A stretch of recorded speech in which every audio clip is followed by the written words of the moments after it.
Vivo also introduced a new entry-level device. We are talking about the Vivo Y, which has been launched in India. So let me tell you its specifications just so you can get to know it in case it is later introduced in other countries as well. I must warn you that this device has the most basic features you could expect, so don't have high expectations. The screen of the device measures 6 and 56 inches and utilizes LCD technology, providing HD resolution. As a result, it offers a low level of detail.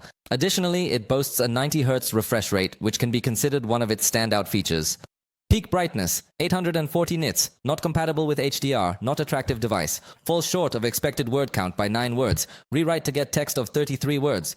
The processor is the MediaTek Helio G, a processor that is commonly found in this type of entry-level devices, paired with 4 GB of RAM and 128 GB of storage, confirming once again that you will not be able to have a large number of applications open simultaneously. But another highlighted feature is the level of water resistance it achieves, which is IP rated. While it doesn't allow the device to be submerged, it at least ensures that in case of any accidental water spill or even if it falls into shallow water, it may survive.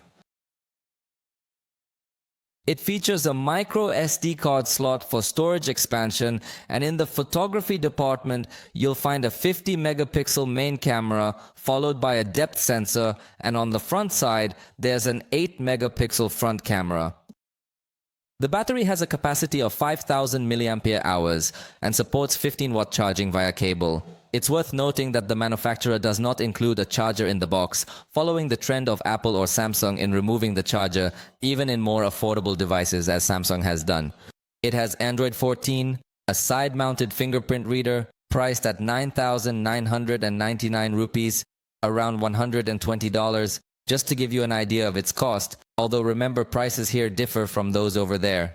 In fact, there is a more affordable edition, but it has 64 GB of storage, so it's even more basic. I wouldn't recommend it much.